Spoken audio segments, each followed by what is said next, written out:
Hi, welcome to the Endeavor Careers YouTube channel where we try to bring you the best in test prep. Today we are going to talk about NMAT 2020. It has been almost 2 weeks since the notification came out and there have been a lot of videos on YouTube about what has changed. We have analyzed the notification, we have understood how GMSE has been working on GMAT. In this video, we will try to explain in brief without trying to confuse you. Going ahead for NMAT 2020, what can you expect on the test? 1. Does this mean there should be any change in your preparation strategy? 2. And as a test taker who will appear for NMAT and a lot of other exams, is there anything new that you should do towards the NMAT? So, to tell you what has changed, let us take you directly to the NMAT 2020 official website. Now, on this website, you will see that there is a description of the structure, and in that structure, there is something that makes people say that NMAT 2020 will be adaptive like the GMAT. It says questions will be delivered one at a time. That is what makes people think that NMAT has moved adaptive, which is partially correct. I am not here to disprove that NMAT is adaptive. I am here to tell you exactly how does the adaptive system work and how do we expect the adaptive testing to work for NMAT 2020. What else has changed? The scoring pattern. So this year onwards, on the NMAT, you will see an equal number of questions in all three sections. 1. You will also see scaled scores. But this year onwards, the minimum scaled score is 12, the maximum is 120. Each question will have a different score, but what you eventually see are scaled scores in this range only. One more important change is that, like most adaptive tests in the world, be it the GMAT, be it the GRE, NMAT will also deliver results in a very short time. GMAT delivers results on the spot, GRE gives you an unofficial score report on the spot. So will be the case with NMAT, not on the spot but within 48 hours. So does this 48-hour thing help you in better rescheduling? Because till last year you had to wait for somewhere around 3 to 4 weeks to get your NMAT score. Obviously, with a 48-hour turnaround and with so many exams to give between October to December, this 48-hour turnaround will help you reschedule your NMAT attempt better.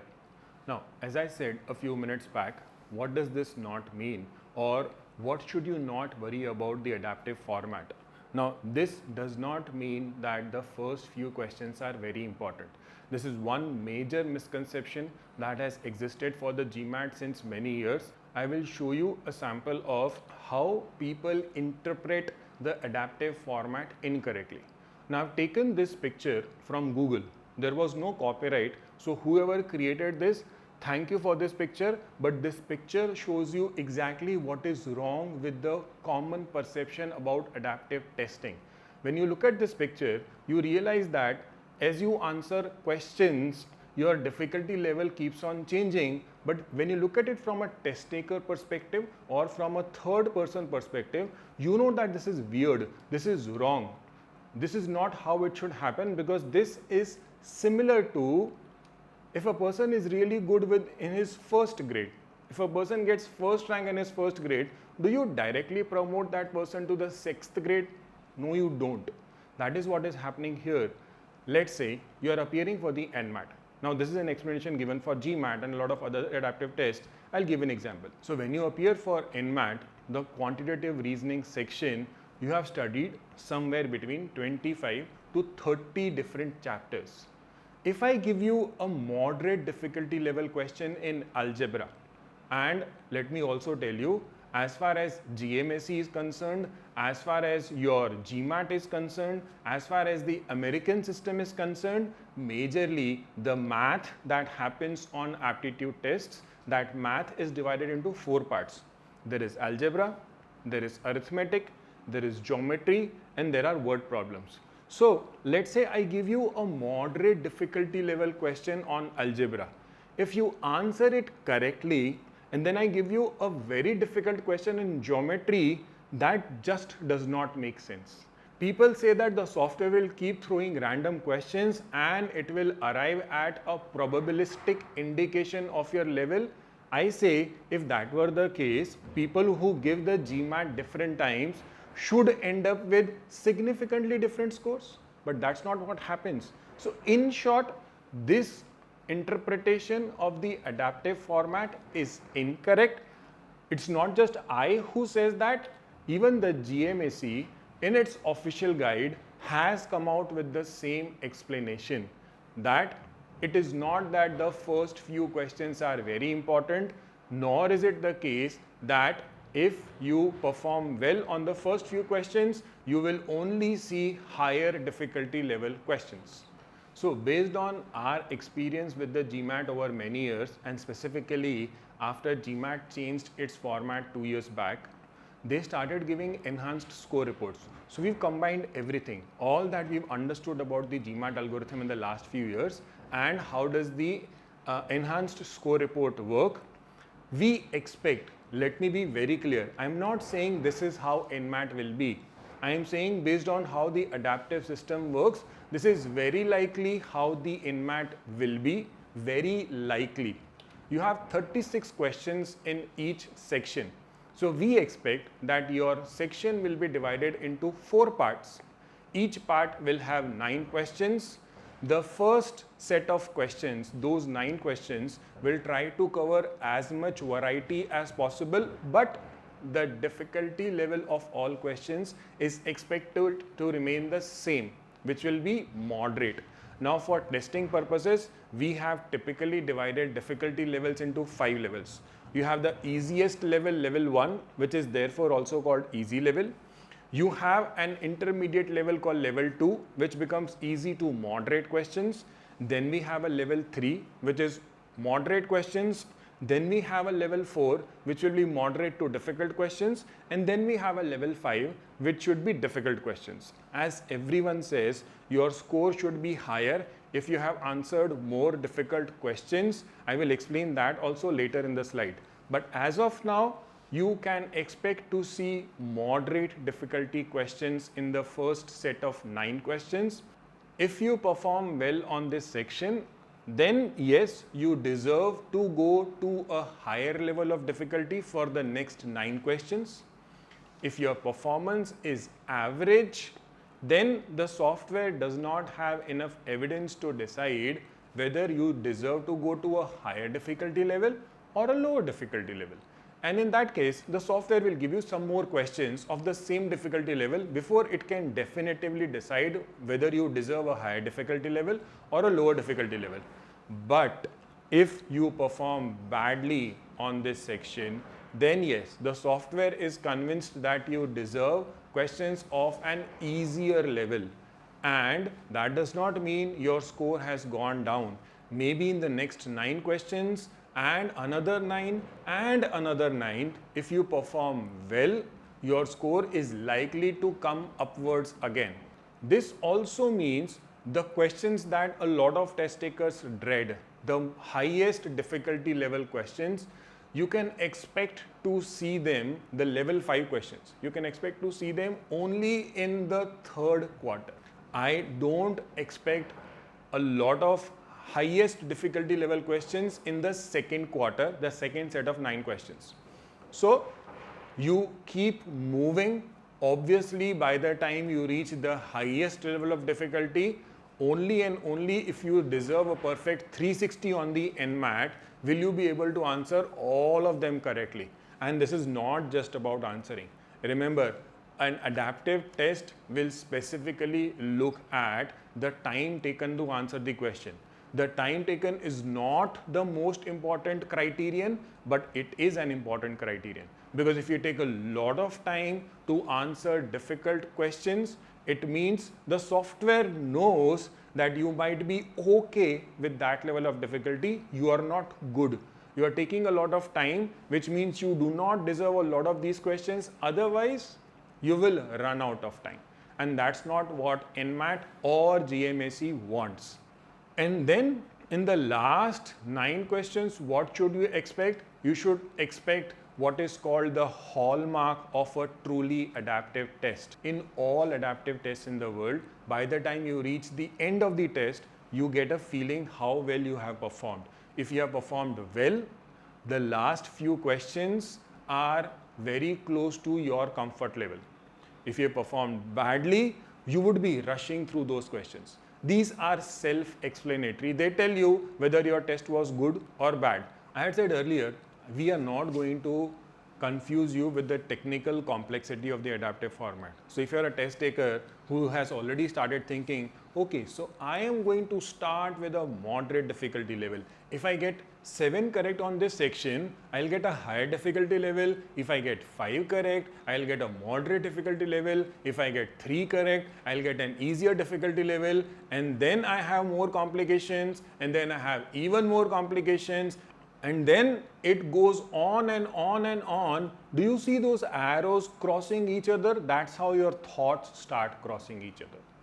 You don't want to be so confused. I have always, be it my GMAT students, GRE students, or my future NMAT students, I keep telling them don't get into these calculations because the number of correct answers is not in your hands. If you could control the number of correct answers, would you not want all 9 correct answers?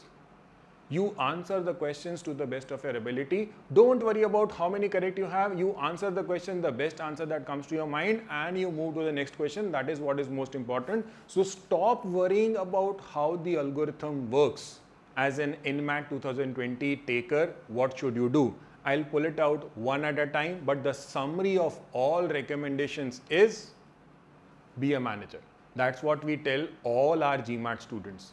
Yes, you should act like a manager, and the first thing that is expected from a good manager is one, time management, and second, a very good understanding of his or her strengths and weaknesses, because that is what the manager puts at work, and that is what helps that manager grow in the professional environment. So what do we mean by be a manager? My GMAT students, my GRE students, my NMAT students, I keep telling them, in fact even my CAT students for that matter. So GMAT, GRE, NMAT, there is no negative marking, but for CAT students there is a negative marking, the difficulty level is higher. The recommendation remains the same. Look at the question, understand whether it belongs to a strength area or a weakness area. If it's a strength area, give it your best shot. If it's a weakness area, because it is an adaptive test, because except CAT and GRE, both the tests, GMAT and NMAT, both of them are adaptive. So you cannot move to the next question unless you answer this question. And I said the software is going to look at the time. So when you come across a very difficult question, you should give it a shot. But that is totally up to you whether you want to give it a lot of time. You know from your previous experience that giving this question a lot of time has not helped. Even if you give it 5 or 6 minutes, eventually your accuracy is only around 50%. Should you give it a lot of time? Should you give it less time? Should you give it the average time? Or should you mark it randomly simply because there is no negative marking? I am fine with all 4 options. I would not recommend the first case because giving it too much effort, we have moved out of the schooling system. You know, when you used to appear for school exams, there used to be something called marks for the method used even if the answer was incorrect. That does not work in aptitude testing. So what does a manager do? First thing, when a manager gets into a company, he is least worried about the appraisal system because he knows the appraisal is going to happen when it happens. He is focused on his performance. The same thing applies to you. Don't worry about the adaptive system. Focus on your strengths and weaknesses. Do not be obsessed with answering every question correctly. You might have been preparing for CAT for 6 months, 1 year, 1.5 years. You know that there has been a consistent story of that little element of unpredictability where no matter how good your efforts are, your answer might come out incorrect. No matter how randomly you answer a question, a fluke might come out correct. Factoring all of these uncertainties, the best thing to do is do not be obsessed with answering each question correctly. Rather, focus on answering each question to the best of your effort. You calculated, you solved, you have read the question, evaluated the answer choices, arrived at an answer, you feel it is correct, mark it and move on. You should not have double thoughts at any point whether your answer is correct or incorrect, because we don't have so much time. You have already seen the section times. In sections like verbal, where you have only 22 minutes, you are already looking at barely 40-45 seconds per question, which is less. So the first 9 or the first 18, yes, they matter, but if getting all 9 or all 18 were compulsory, my previous slides would not have focused on getting at least 6 correct out of 9. The software has to keep that flexibility. So as I said, focus on giving each question the time it deserves. You will reach a point after solving a question when you are like, okay, I'm done. This is what the answer is. I'm not going to recalculate it, or I have given this question enough time, I just don't understand it. Hence the point that by the time you are about to end the section, you should have managed your time in a way that you are able to answer all the questions. It won't be a great experience if you have to rush through the last few questions. NMAT allows you to select whichever section you want to start with, but if this rush happens in one of the earlier sections, you know that psychologically you become disturbed and it affects your performance over the later sections. And as we have always said at Endeavour, Endeavour stands for practice, test, analyze, repeat. Keep doing this. Should you practice more adaptive tests? One, I don't know how many people in the market will have adaptive tests. It is very easy to say that a test is adaptive. We have been analyzing so many GMAT tests over the years. We know that most of them are not adaptive. We can totally get into a technical debate here and we will win. So that is one. Don't worry about adaptive tests. Second question that people will ask, should I practice more difficult level questions? Obviously, yes. You might not become very good with difficult questions just because you solved 10,000 of them. At least you will develop a sort of a cognition. You look at a question and you know this is difficult. I have solved 200 of these questions. I end up with a 20% accuracy. My average time on these questions is 3.5 minutes.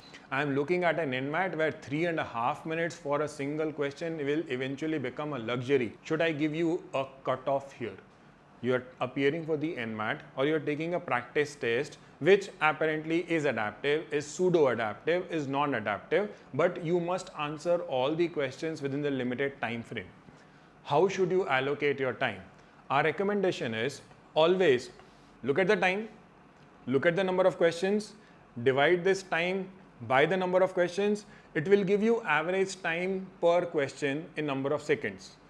With this, if you have to find out what is the recommended maximum time that you should give to any question so that you don't eventually run out of time, my answer is a multiple of 3.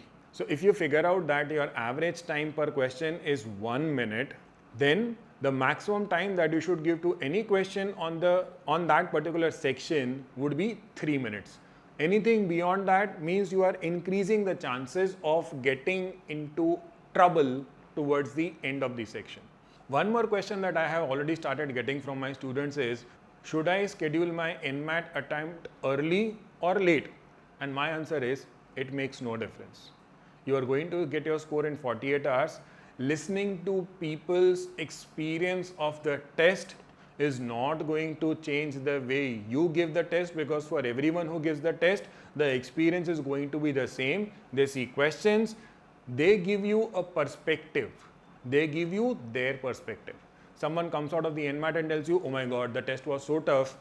That doesn't mean the test is going to be tough for you. You cannot decide your performance on the basis of somebody else's opinion when you know your performance, your capabilities, your strengths and weaknesses are different. So if you think that you want to delay your NMAT attempt, you want to listen to other people, whatever their experiences are, and then give the NMAT, that is fine with me. I am not going to say it's a bad thing, but I don't see that as a logical reason for delaying the NMAT attempt. How will scaling work? See, all the questions that you answer correctly, you get a particular raw score for those questions. The questions that you answer incorrectly, you get a 0. For all the questions answered correctly, we add up the raw scores. The range of those raw scores is between 0 to 180. 0 means you had 36 questions in the section and you answered all of them incorrectly.